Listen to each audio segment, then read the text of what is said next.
Today's video is brought to you by StoryboardThat.com. Please visit teachercast.net/storyboardthat for a limited time offer.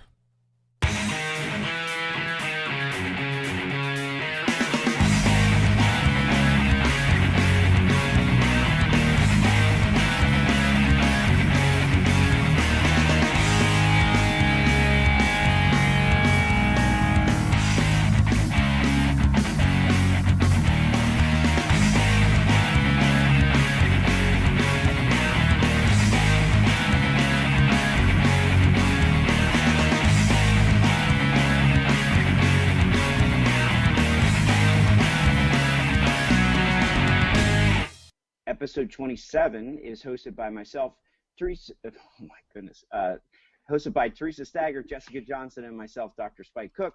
And we are joined by our special guests tonight's Mark Barnes, Mike Fisher, Bill Sterrett.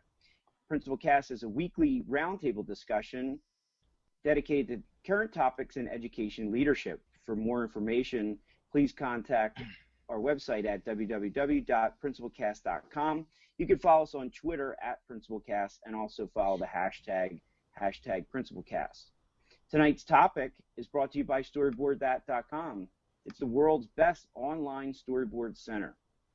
You can enjoy 25% off today at StoryboardThat.com/teachercast. Welcome everyone to the show. We are so excited to have you tonight. Jessica is going to be helping me moderate tonight, and Teresa, who's feeling a little bit under the weather, is going to be moderating our chat room and also on Twitter.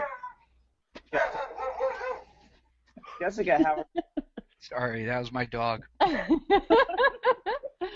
I'm great, Spike. We are. Everybody. I'm just looking at it. It appears as if when you talk, Spike, that you're very quiet for those in the chat room right now. Just letting you know. Very quiet. Okay. Well, we don't like that either. No, we do not like that either.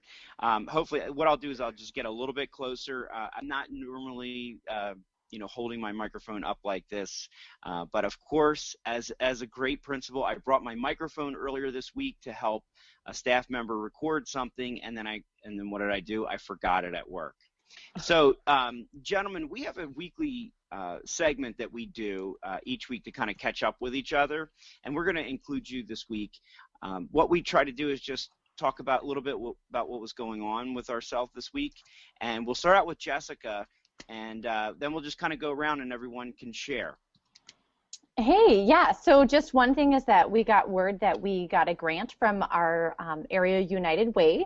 I can't remember the exact total, but it's just over $1,000, and we're going to be using that money to spend on buying books for our kindergartners and really targeting the books that can be going home to encourage parents to read with their children and start that reading habit at that young age. So pretty exciting for us, and I like going shopping for books. I like shopping, period. That's awesome. Bill, I'd like you to introduce yourself and then just tell us a little bit about what was going on this week. Hello and welcome. My name is Bill Sterrett, and I am a former middle school science teacher and principal, and I now work at the University of North Carolina in Wilmington. And this past weekend we have 3 sons, and we had our 3rd birthday in about 5 weeks, and we had a big old bounce house slip and slide. So that's what I was doing this weekend. But other than that, we've been finishing the semester, and students are getting ready to take on assistant principal roles, and that's really exciting. Seeing others transition into just new opportunities in their districts and their schools as leaders of learning. But I'm really excited about tonight. I've been on a couple of these as either a listener or once as a participant. And I met Mike and Mark and got to present with them. So it's great to be back with the PrincipalCast team and also Mike and Mark. So thanks again. It's great to have you all on here tonight. It's a big crew. Yeah, Bill, you're doing some great work, and we have a lot of people who are aspiring administrators that are listening, yes. So I'm sure they might be asking some questions tonight. Next up, let's hear from Mark. Okay, thanks. I'm excited to be here as well, and had a great time at ASCD conference with Bill and Mike, and we got to talk a lot about ASCD arias, which is books that we've written, and I think we're going to get a chance to expound a little bit on those topics tonight. And that's it. I don't have any exciting stories to tell about this weekend, so I didn't have it. I went to a First Communion party today. That's about all I've got. Hey, that's it. It is the season, right? It is the season. That's right. I went to one earlier as well. Okay, and next up is Mark. Mike. Mike. I just went. Well, if it helps, sometimes my wife calls me Mark. And we've been married for 14 years. So, That's great. I'm Mike Fisher. I'm an instructional coach and educational consultant. I work all over the country, but I'm based here in Western New York. My week was not too exciting. I did a lot with K2 literacy, and I'm in the middle of writing a new book on curriculum mapping, which I'm sure excites everybody. Ooh, cool. It does me. I did go to a birthday party today for a 7-year-old at a bowling alley. It wasn't quite a communion, but I did wipe the floor with a couple of kids. And I'm also coming off my big win yesterday at the Kentucky Derby. I won $12. Just very, very excited. So I'm excited to be here. So I'm looking forward to our conversation. Hey, this is Random throwing this in, another hashtag. Mike, have you ever joined in on the EduCoach chat on Wednesday nights? No, I haven't. Oh, EduCoach is on Wednesday nights at 9 p.m. CST, and that's for instructional coaches and instructional leaders. You should join us. I think we're having, this Wednesday, we're either having Jim Knight or Steve Barkley on. Awesome. Jim's a buddy. Yeah, I love both of them.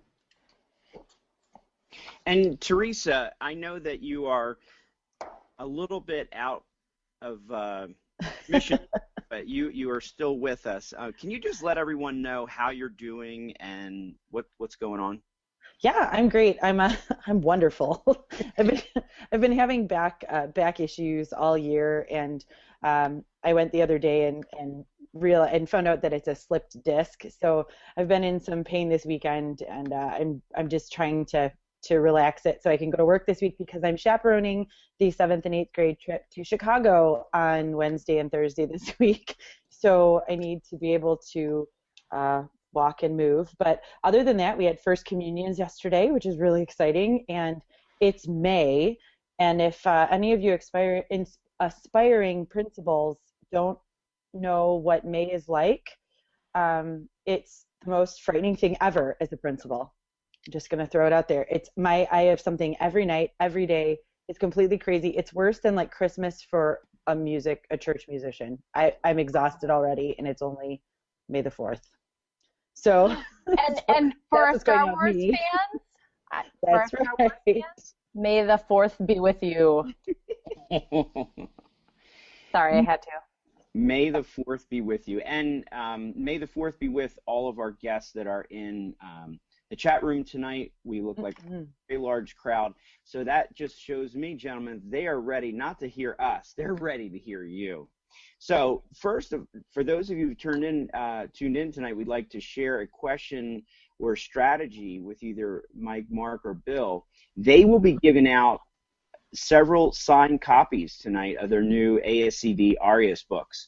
Use the hashtag PrincipalCast hashtag and tweet away.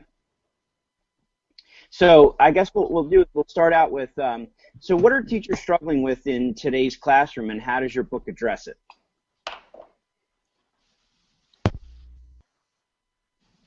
Is it me?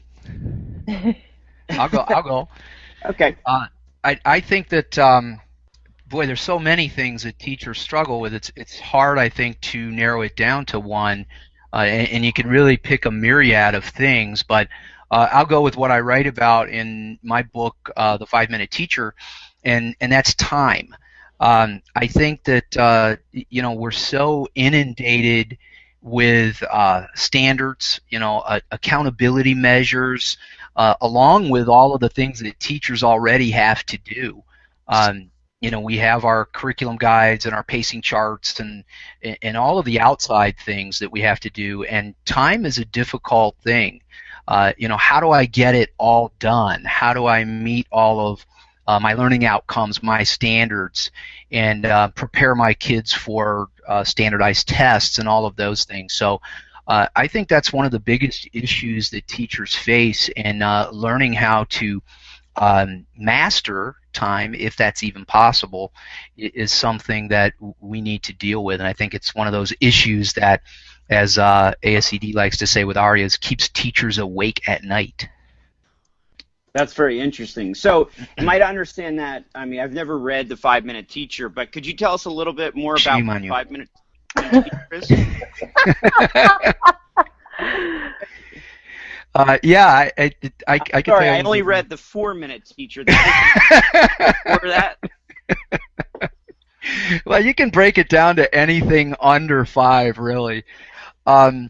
Yeah, the concepts behind the 5-Minute Teacher, the main concept is really that we need to do everything possible to not stand in front of kids for 5 minutes or more at a time. In fact, the less amount of time you can be in front of kids doing traditional direct instruction, the better you are. Today's learners need to be engaged. They don't want to have teachers standing in front of them and lecturing to them. They don't want to do the old traditional worksheet, workbook kind of activities.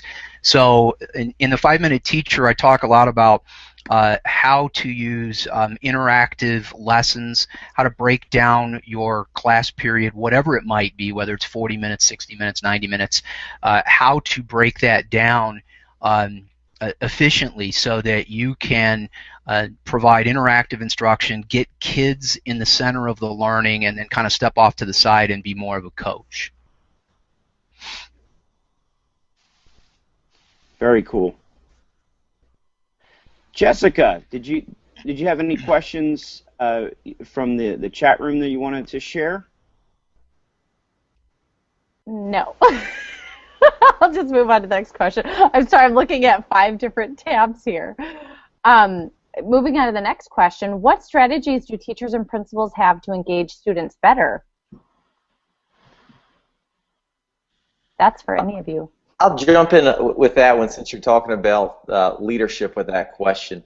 And the principal, just as you well know, is uniquely poised to see the big picture. That's one shift when you go from being a teacher to an AP or a principal. You get to see the good and the bad and the ugly from within the school. And I think principal leadership boils down to a question, and that is, are we making those around us better? Are we making students, first and foremost, better? Are we appropriately challenging all of them to reach new heights? Are we making our teachers and staff around us better too? So I think, first of all, we've got to make sure that we're mastering our calendar so that we can be very proactive about sharing out those success stories from within. We need to look at the way we do our faculty meetings and make sure that we are affirming, that we are sharing out best practices, and that we're leaving time for coordinated collaboration. And there's some practical strategies. For instance, at the end of the day, last time we talked about riding a school bus home just to get out and see the community.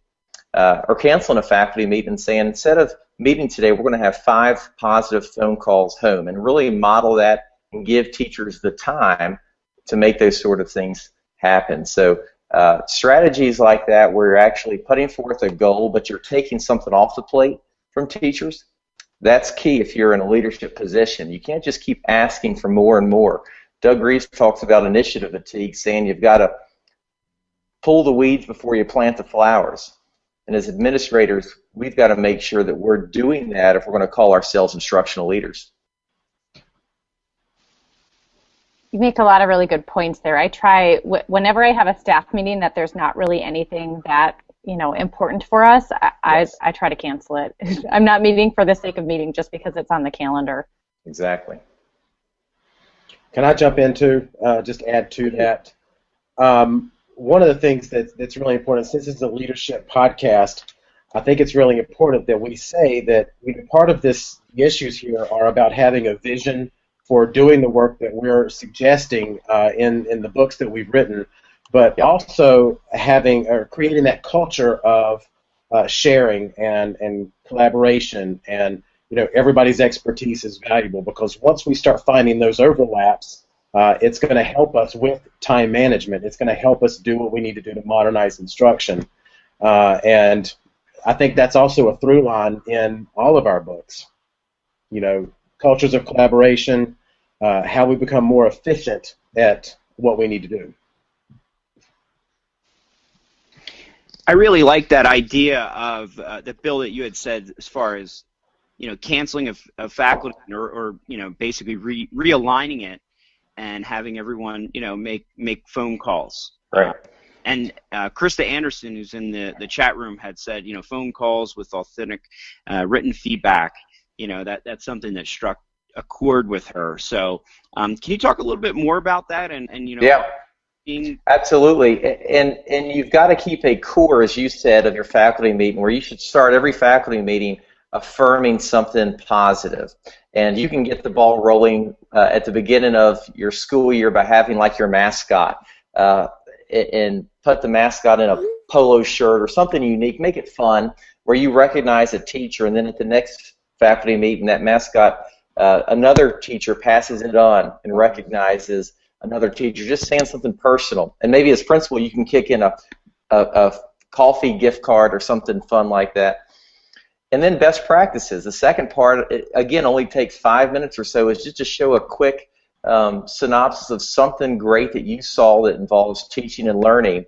And look at it from a student perspective. What did students say? If you have a video clip or a short teaching demonstration that a teacher's kind of able to set up and kind of share with the greater audience. Well, that takes a combined 10 or 15 minutes at the beginning. So use the rest of that time and say, we normally have an agenda, but today our agenda is to reach out and share something positive.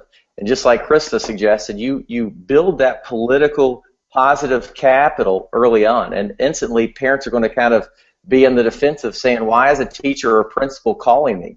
And once they realize that you're just calling to say something positive, to share a quip about a learning instance that happened in class or a work product, then they've got your back the next time you need a call, and ask for their help in some regard. But again, lay the groundwork in a positive way. That's awesome. So look at this, from the practitioner's perspective, and that's really who I feel like you're targeting here. Can you tell us some strategies that teachers and principals have, to maybe engage the students better? And maybe we'll start out with you, Mark.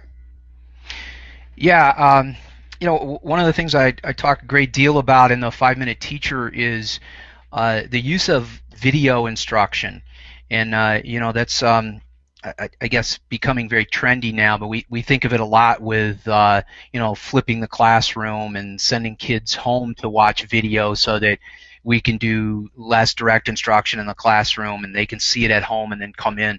But another thing you can do is to inject that video right into the classroom. You can do screencasting. I talk a lot about how teachers can create their own videos, and there's a lot of great tools available. Free web tools where you can do screen capture. So if there's something that you might show in the classroom, you could very easily capture it on your computer and narrate over it, and you can do a 2 to 3 minute narration. And what's great about that is it's very similar to standing and delivering information, but what I found is when I created those screencasts and put them up, maybe on a smart board, or anything that you can project to, and showed them to the kids, and then I just sort of went to the back of the room. It was me teaching, I was showing them the information that I wanted them to see. I was talking over the video, but I'm not standing right in front of them. And they really seem to engage with that a whole lot better. If you're in a one-to-one environment, you can also take those videos and embed them into a classroom website or a blog or something like that, and the kids can watch them. And you can, again, you're just walking around, and that's a great time when the kids are in that environment to walk around and circulate and work on rapport building. You think of the kinds of things that Bill said that principals can do with teachers. Teachers can do those kinds of things with kids if they're in that sort of student-centered workshop environment. And that was one of the most valuable lessons that I ever learned, and it took me, unfortunately, a long time to learn it.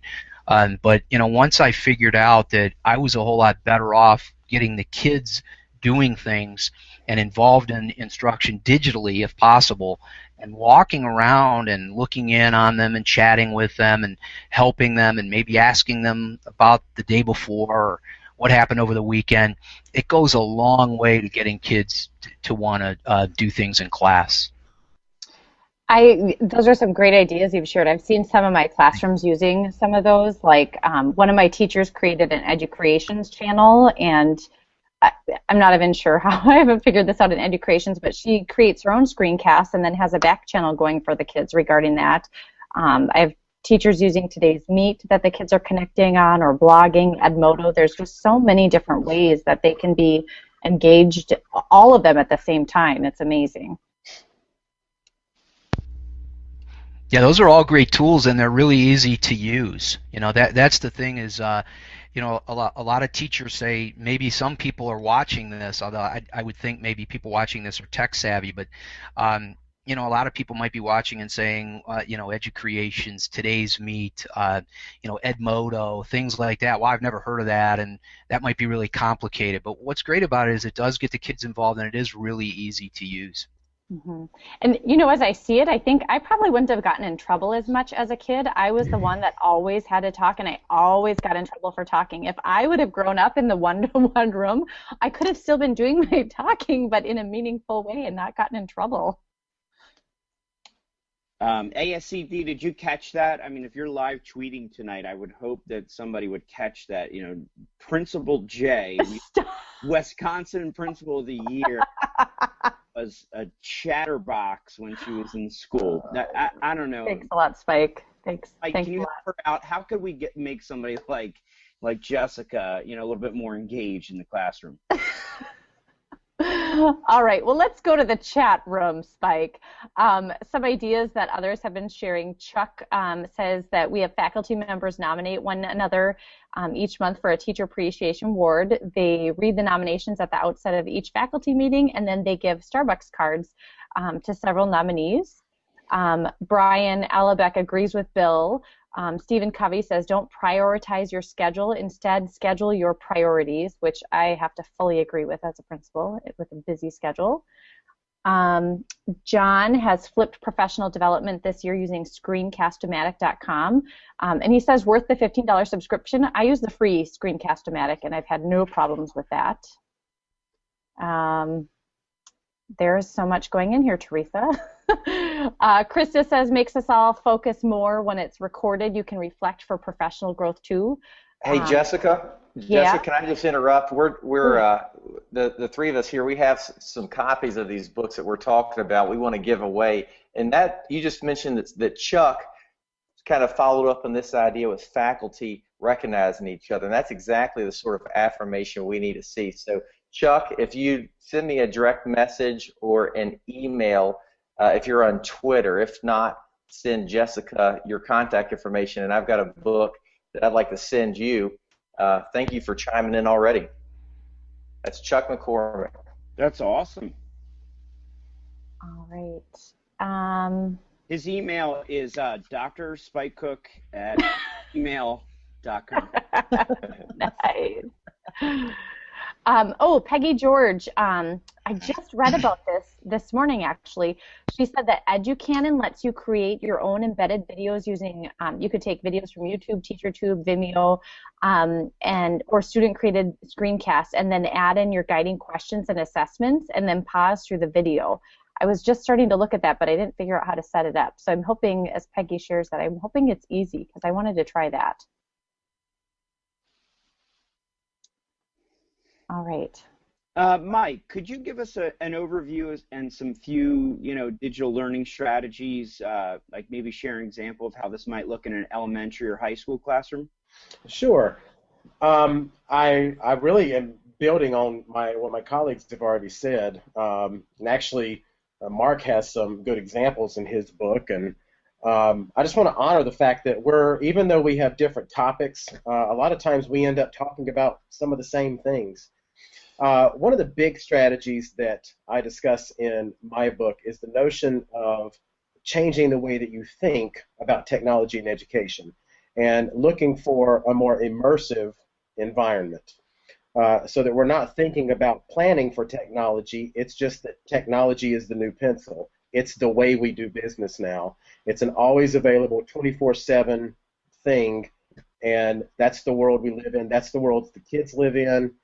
And we don't want to create time machines for them when we invite them into a school that doesn't work that way. Another big strategy is this notion of having a toolbox and adding tools to student toolboxes so that they are ready to meet whatever challenge or solve any problem that they have.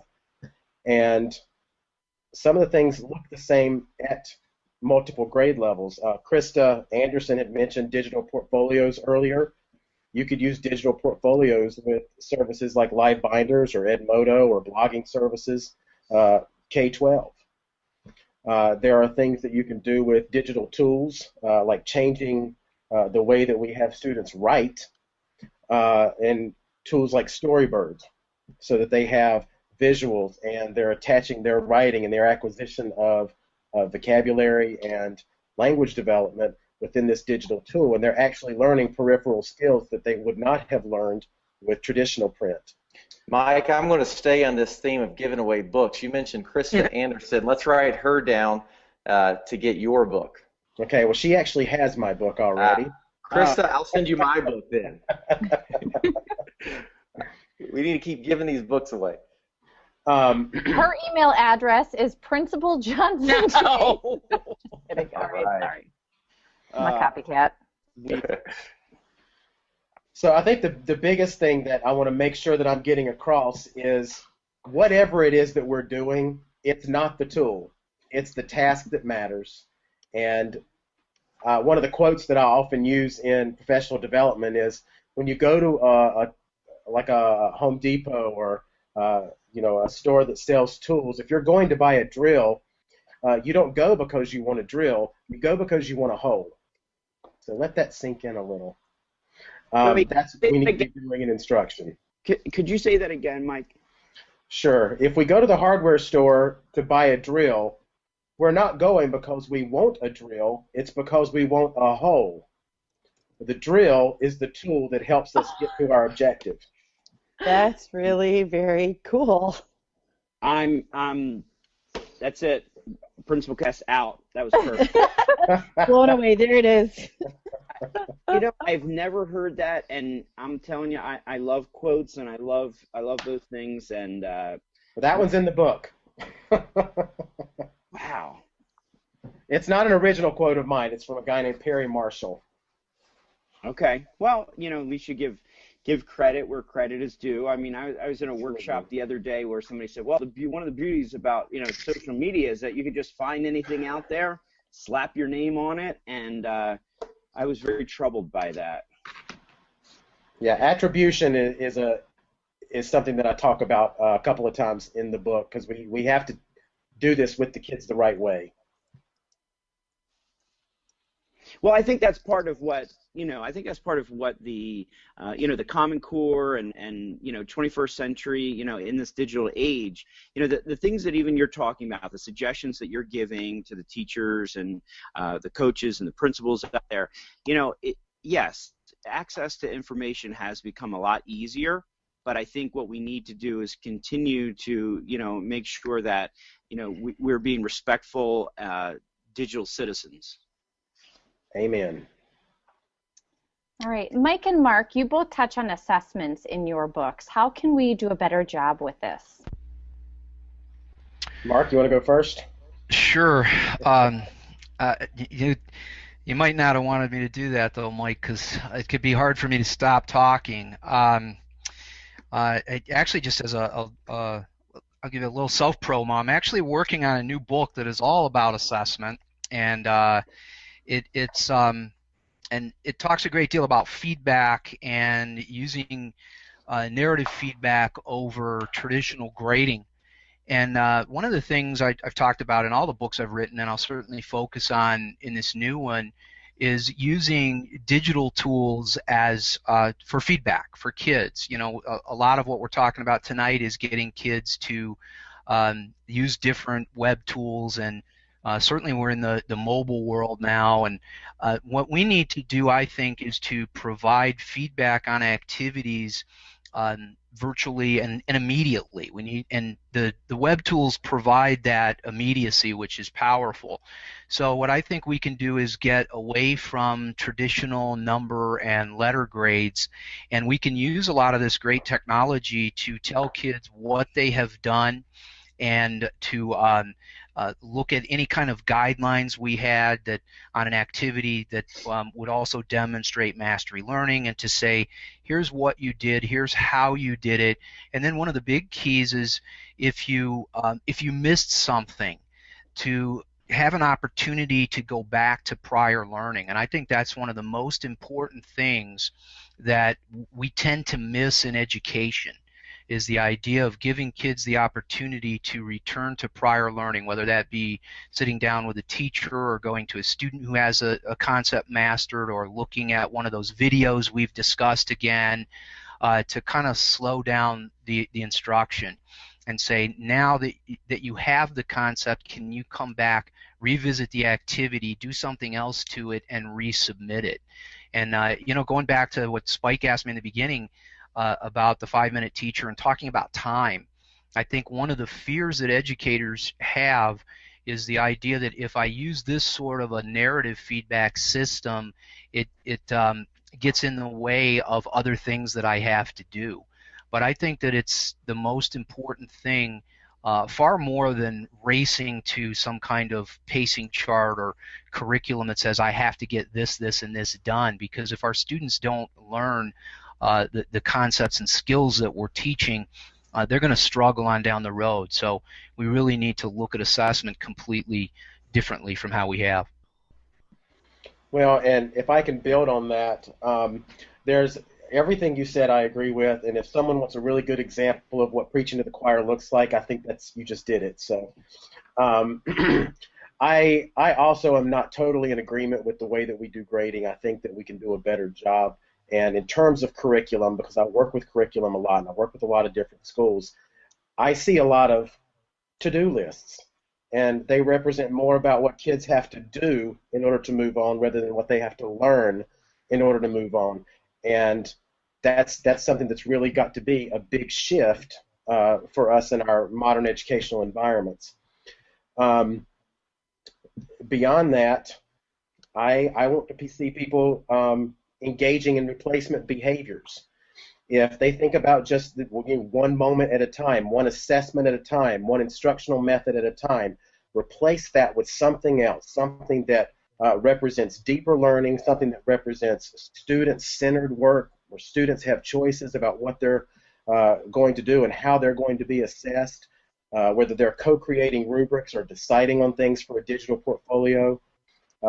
That's really helping the students be engaged better, and we're really going to get a better picture of what they know and are able to do versus whether or not they do well on a 10-question test on Friday. That's all objective. Yeah, that's interesting. I've gone to 2 workshops with Alan November at Global Learner, and he in the first session he talked about doing group assessments, and I think a lot of people who are attending kind of were taken back a little bit. A few of the teachers in our building went back and tried it. So they give a kid, the assessment. They took the assessment individually, and then the next step was that they were able to work with partners. And then the third step would be kind of like what you were saying, and hopefully you could like kind of expand on that a little bit about then having them begin to start creating the assessments so that they could give it to each other. Is that a progression that you see? I guess I should clarify. I'm thinking more of a co-creation moment, okay, where the students have some input into how they're assessed, a particular product they might create, a rubric that they might contribute to, so that they have some ownership in the way that they're determining the quality of the products that they create. And you know what? I think it wouldn't be a bad idea for them to create assessments for each other. One of the teachers that I write about in Digital Learning Strategies, Michael Thornton in Virginia, he lets his students create tests for each other, and the students take each other's tests based on the resources that they find, and then Mr. Thornton addresses their misconceptions after those tests are taken and the data is gathered. The students go over the data together. It's an awesome thing that was happening. I'd love to see more of that kind of thing.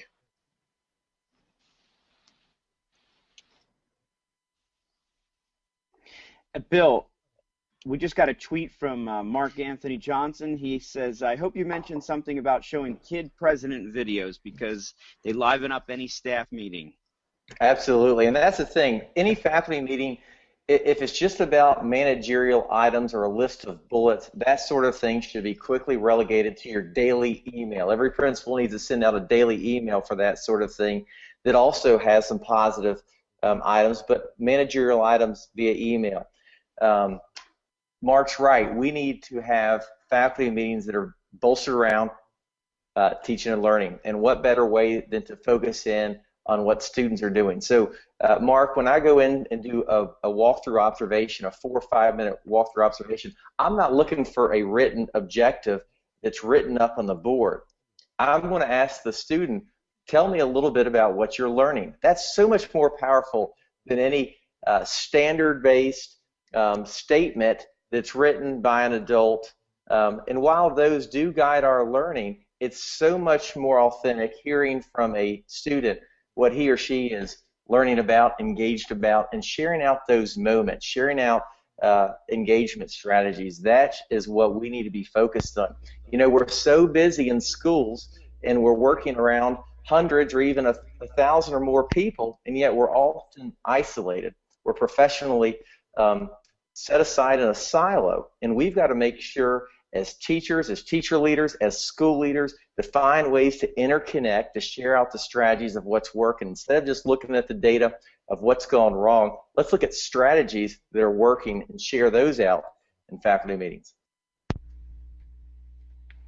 Yeah, I agree, Bill, and I really like what you say about involving the student Yes. in what's going on in the classroom. I've never been a big fan of writing the objective or the learning target exactly what it is on the board.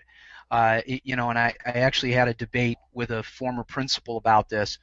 They were looking for that. I mean, that was one of the checklist items during walkthroughs was, is the standard or objective written on the board or the smart board or whatever it was. And I said, I don't really want that there. I want to sort of open with one of those quick interactive instructional pieces and then get kids talking and have them sort of work their way to whatever that target is, because that's where real learning is. And then if that principal can come in and say, what are you learning? And that student can respond to that, that's really where learning is, I believe. So yeah, I think we have to get the kids involved. And then going back to assessment, I think Mike touched on this a little bit, in getting kids involved in the assessment piece. In my first book, Role Reversal, I write a whole lot about student self-evaluation. And that's one of the most critical things. If you've looked at any of John Hattie's work from Visible Learning, he says in his measurement of achievement over the course of a year that student self-grading, self-evaluation is really the biggest indicator of learning. Yeah. That we have to get kids to be critical of what they're doing, and I think that's a big thing that we're missing. You know, it's interesting. We're a week away from our New Jersey standardized assessment, the NJASC, and I just had this revelation. I'm sure you all, are aware of, each year before the big assessments that, principals, teachers, students, everybody, does the big pep rallies and, gets everybody excited and setting bets or writing songs or things like that. And all throughout the last 14 years, that's what I've done. And I came to this realization, within the last month or so, that I'm just not doing that anymore. I'm like retiring from that, and I just felt like, we're putting so much emphasis on the standardized assessments that, couldn't we use that time better? Or are we overemphasizing these standardized assessments? I don't know if one of you want to take that. Oh, I'll jump right in. The standardized assessment stuff that we're doing, yeah, we're getting data, but what is the data really showing us? Are we measuring what matters, or are we measuring what's easy? It's a debate all over the country. Here in New York, we just finished, another round of state assessments, and sure, we're going to get some data, but what are we doing with it? Wouldn't it be better to have more authentic stuff, stuff that's happening throughout the year? What we're doing right now to kids with all the assessment that we're doing and every bit of it being objective, with very little focus on performance tasks, we're not getting this right, and we got to do better. I just wrote a blog post this morning on this topic called Under Pressure. And actually, as I wrote it, I heard Spike in my head singing Under Pressure. I don't know why. I just heard him singing. But it was, the pressure of the test scores, how, we are doing so many amazing things in our school, but our test scores aren't to the level of some other districts. Maybe it's because we don't test prep. I refuse to do the drill and kill test prep. We're not going to do that. We're going to have authentic learning. But when people are looking at what district to move into, they look at that test score. So there's so much pressure on building leaders about the test scores. Yeah, but when we do instruction the right way, the test scores take care of themselves. I agree with what everyone's saying about the testing in general. Certainly, Amen. Spike, you're spot on with how much we're emphasizing it and how wrong it is. And I can't imagine that there's too many people watching this broadcast or in the Twitter stream who wouldn't feel the same way. Like Mike said a minute ago, I think a lot of this stuff we might be preaching to the choir here. But one thing that's really important is we have to realize as the educators and the principals, the classroom teachers, all of the stakeholders, that we can still do what's right. You mentioned blogging. I just wrote about this not long ago.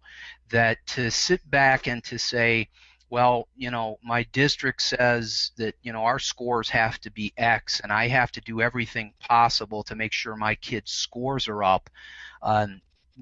We have to get away from that mentality. What we have to do as the classroom teachers and the building principals is say, you know what, we're going to do what's right for kids. We're going to use strategies that make kids enthusiastic, independent learners. And you know what, test scores take care of themselves. I used to do drill and kill myself, and the test scores were awful. And then when I got to a point where I completely eliminated that, I said, I'm just not going to do it anymore. Because first of all, the research says that it doesn't work. So when I got away from that and we did student-centered learning, and I just inundated my kids with books and said, we're going to read, and you guys can choose your books, and we're going to discuss, and we're going to do mini lessons on the concepts and the skills. And you know what? When the test comes, go in confident because you have learned throughout the year. Suddenly those test scores soared. I tend to disagree, and I don't want to get into a whole thing here, but I do see, at least in New Jersey, where they're very much linked to socioeconomics, and there's some districts that fly right through these standardized assessments because their kids are coming from different backgrounds, where just ironically all the school districts who are having the most struggles come from the lower socioeconomics, and they're the ones that are under the most pressure, because if not, the stakes really are high. If you don't turn, quote unquote, that school around, you can get taken over. So, I mean, I know that this debate rages on, and I refuse to kind of continue to put that emphasis, on my students and my staff, because I just think it's fair. I do want to believe that it's going to take care of itself. I'm hoping. I'm not sure you disagreed with me, Spike. I think we were saying the same thing. I agree. I think that if we do what's right, the test scores will take care of themselves, I guess was the point. I think that hammering away at practice testing, which tends to be the trend right now, last year was my last year in the classroom, and that's all it was. I mean, we did practice achievement tests once every 4 weeks, mandated by upper administration in my district. Once every 4 weeks, a practice test that mirrored our state achievement test, and the kids hated it, and it's just not the way to do it. And I think that my experience has been that when you just do what's right and you say we're gonna do teaching and learning, and you'll do well on the test and build confidence in kids, because you tell them you are a good learner because we've done things throughout the year that have made you an independent learner, and you'll be fine when it comes to this kind of test. I think when they go in with that attitude and they've had a good base behind them throughout the year, they tend to do well. All right, I'm going to change us to a different topic. What roles do principals play in fostering collaboration and innovation? Well, we've talked about the whole thing with faculty meetings. Another is peer observation. There's a great new book out. I think Kacher, Stout, and Edwards have it published through ASCD on teacher leadership in walkthrough observations, something like that in the title, and they offer different insights and tools. But the bottom line is, if we do invest in allowing teachers to learn from each other and to learn on their own turf, we can greatly improve teaching and ultimately student learning too. And as principals, there are some practical ways in which, okay, so we know that we should be doing that, but again, it boils down to time. So after you've kind of transformed your faculty meetings to talk about best practices, why not engage your faculty further by allowing them to visit each other's classrooms? Just spend a little bit of your sub money lining up 1 or 2 substitute teachers over a 2-day period, and really allow them to visit colleagues' classrooms and have sub coverage while a teacher visits another teacher. And it doesn't have to be during their planning period. It doesn't have to be during their lunch period. As principal, you're carving out the time and making those peer observations happen. But do it in advance so that people can really start thinking about, what is it that I'd like to see? During what time frame can I see? And you have that 2 days carved out into your calendar, and you do it every year so that it becomes a practice and consistently embedded in your school's culture. And that can help transform time right there. Another tip is to really look to share teacher leadership. Don't have the same person be the department chair or the grade level team year after year. Look for ways to get teachers, including great novice teachers, involved early on with PLCs. In the book, I share an insight from Lynn Hilt, a principal who's a connected principal.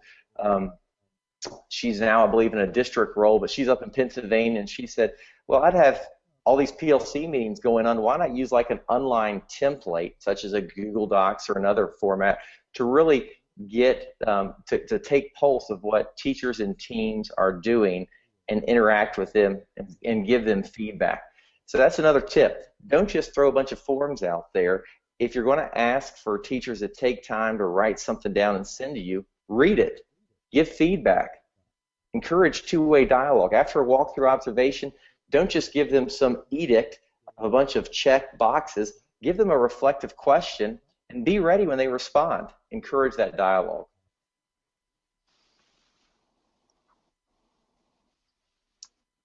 Anyone else? I'll just jump in real quick because it reminded me of something that one of our own, Eric Schenniger, principal of New Milford High School in New Milford, New Jersey, shared at one of our ed camps that he does with his teachers. He takes turns taking their duties so that they can collaborate, so that they can work, and so that they can plan and do good things. And I thought that was huge, that the administrator would do the things that he's asking his staff to do so that they can do what they need to do. I just thought it was a cool idea. Just a real quick shout out. Mark just gave a book away too, and we want to make sure that everybody knows we have a couple books that we are giving away. Mark, I think, had a question come in, and just a real quick shout out. He just gave another book away. So. Okay, and I actually just gave one to Heather Slosaric, and we'll be looking at the Twitter feed and everything over the course of time after this is over and giving away a couple more books. So keep the good ideas flowing, folks. Yes.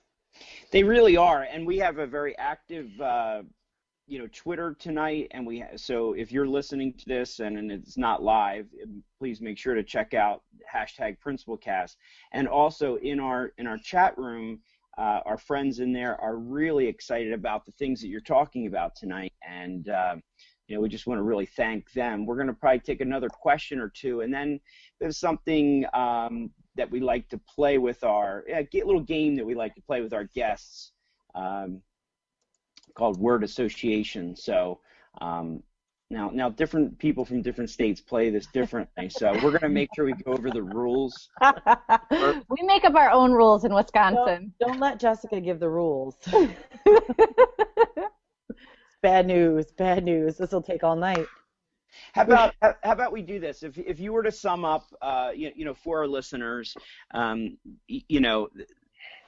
what specifically they're going to get, from reading your book, and why this could be an important time, to connect.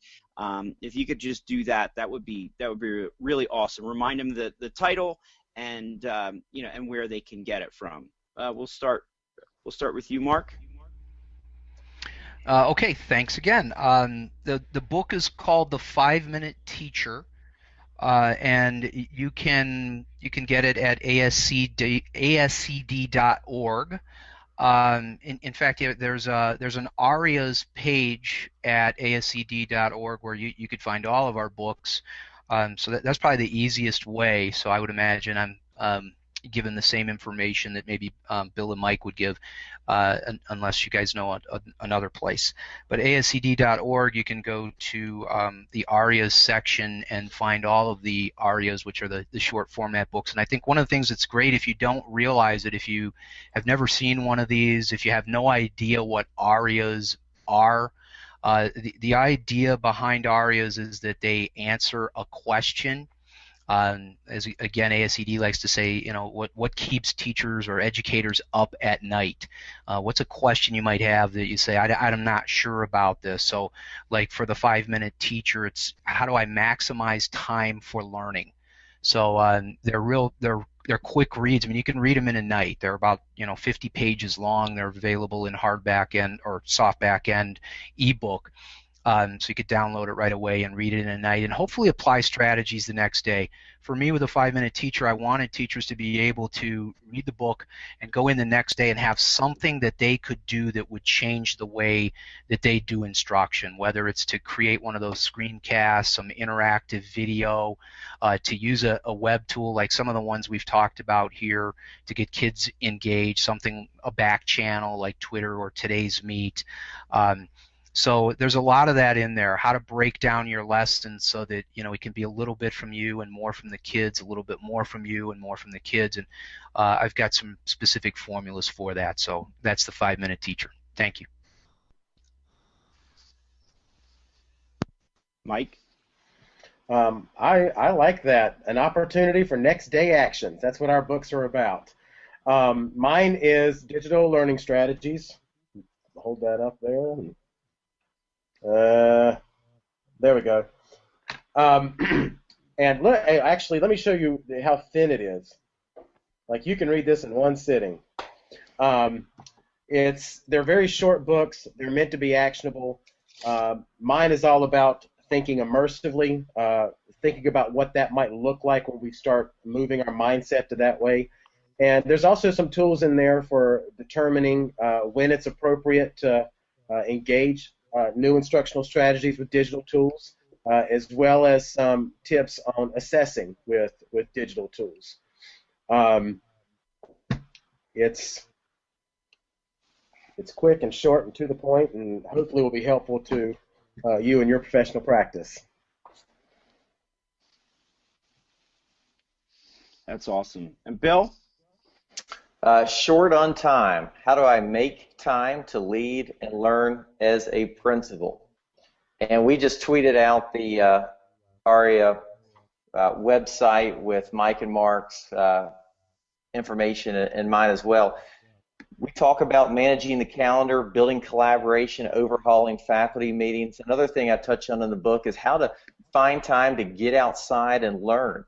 All too often we think of learning as being something that happens under fluorescent lights, and I share some examples such as Brad Rumble in Los Angeles, who has done this in an urban environment. He's built this nature preserve essentially on a small plot of land where he has native flora and fauna that are back. And what's exciting, I visited his school. Kids are just excited to be talking about the warblers that are flying around, and they can tell you the type of hummingbird and the type of sagebrush that's growing, and that sort of excitement. So a few tips on actually making time to get outside, and also making time to connect with volunteers, where you have a 45-minute volunteer orientation where you show slideshows of areas around the school grounds or areas inside that need work. And once they start visualizing that, they think, aha, I can connect my talents and abilities here and help the school improve. And then at the end of the school year, carve out another 60 minutes and have a volunteer recognition where you provide them with brunch and simply invite them under your turf again and say, hey, this is our shared school grounds, and recognize them, maybe have some student groups sing a few songs. And again, it's about, another theme in this book is just about that sort of positive affirmation that all too often doesn't happen because we don't carve out time.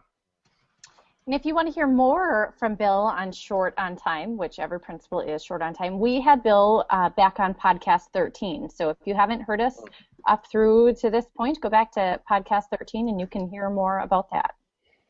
Thank you, Jessica. You're welcome.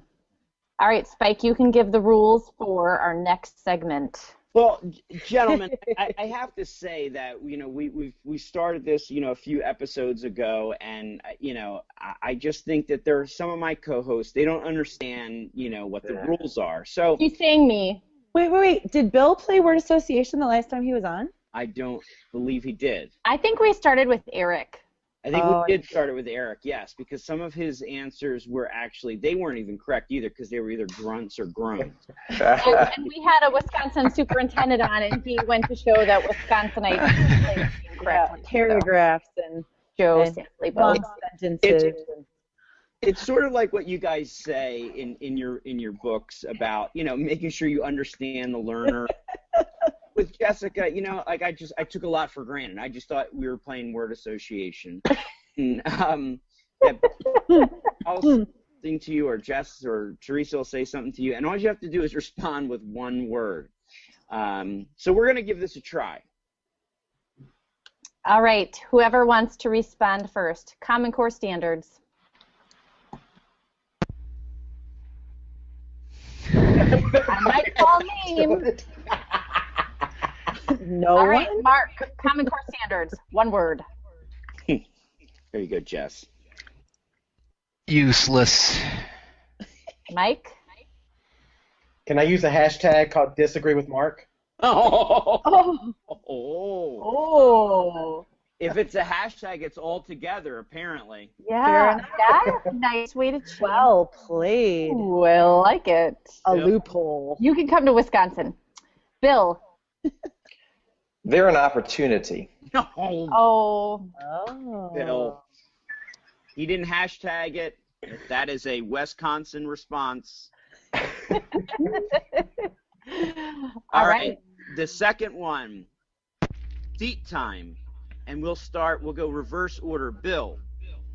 Did you say seat time or think time, Spike? Seat time. Oh, seat time. I think that seat time, again, to my theme, you need to find ways to make that as active as possible. We need to think about less of seat time and more about engagement. Word. Like, what's beyond Wisconsin? I'm not sure. It's like the... He's in Wisconsin. My last time was opportunity. That was one word. So I get to talk a little bit more this time. Bill just can't get one word for anything. Seat time. I love to talk. Here's my one word for seat time. Modify. Mike. Modify. Boring. Boring. Thanks, Mike. Mark. Overused. Oh, good one. All right. Test scores. One word. Bill, I'm going to give you some think time while Mark... Figuring out how to condense it. It's me? It is. Yeah. Have we started with the middle yet? I No, don't it should be Mike. We have to start with number 2. Will this be censored if I use bad language? Yeah. In the live feed. I can go. 6 second delay, but we're not catching it. Okay, so beep. Okay. Nick? Self-censored. I like that. Inaccurate. Oh. All right, Bill, give it a shot. Autopsy. What? Autopsy. Oh, autopsy. Okay, good. All right, now next one. It is a word, but it's also just a bunch of letters, I guess, like any word. ASCD. And we'll start with Mike again. Mike. Hashtag awesome. Mark. Opportunity. Bill. Hashtag collaboration. Score. I liked it. All right. Now, I've lost track of which of you are principals or were, so you're going to have to help me and just respond if this applies to you. Principal preparation programs. I think they all could respond. I mean, they've worked with principals, if they're not currently. Depends. Hashtag depends. There you Like go. the diapers? That could mean a lot of things. Right. Yes, I heard that. Yes. Teresa wins. Send her a book. Hashtag I'll just train them later. Oh!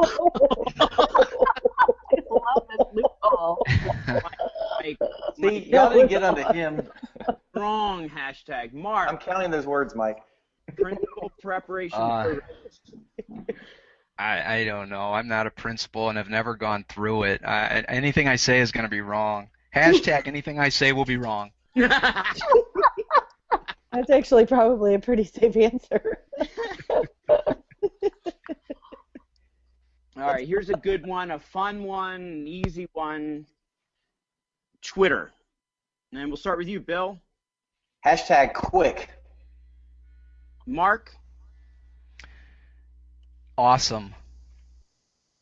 Mike. Essential. Good, Mike. All right. Well, I think that's a good one to end on. Oh, you didn't want to go to the next one? Well, you can.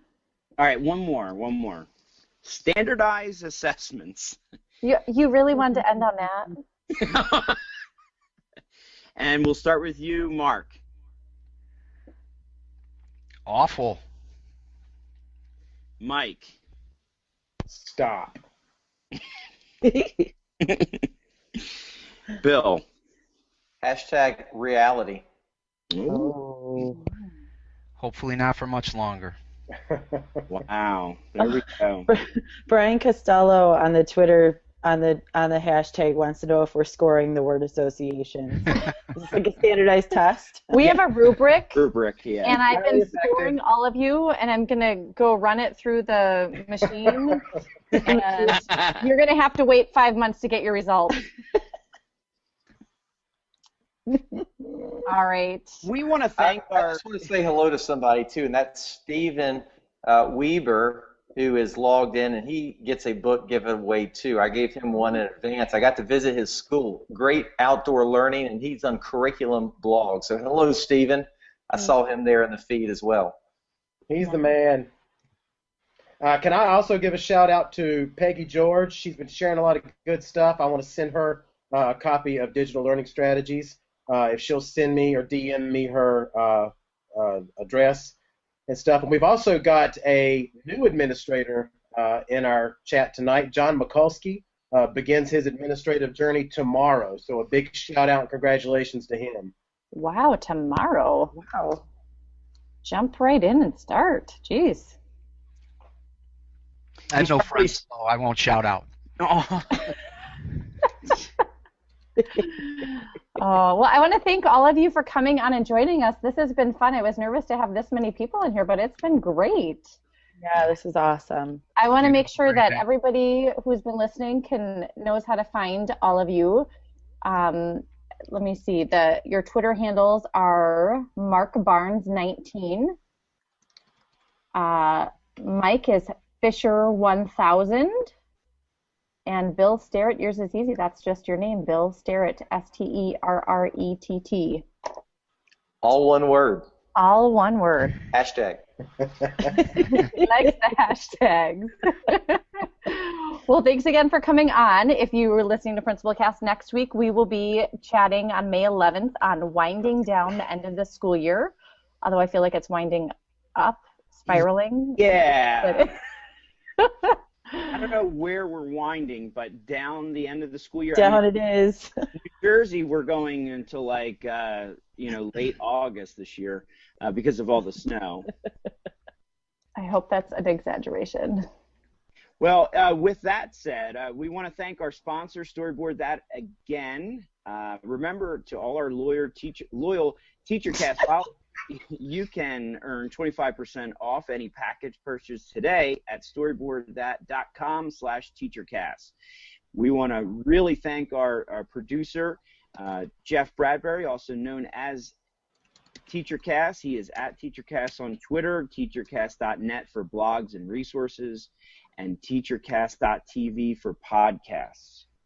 We also want to thank ASCD for live tweeting tonight and staying up, and they got a lot of really cool things that are going on with ASCD, one of the leading professional organizations in the globe. So I want to thank them so much for their participation. And Jessica? PrincipalCast out. Good night. Thank you, Principal.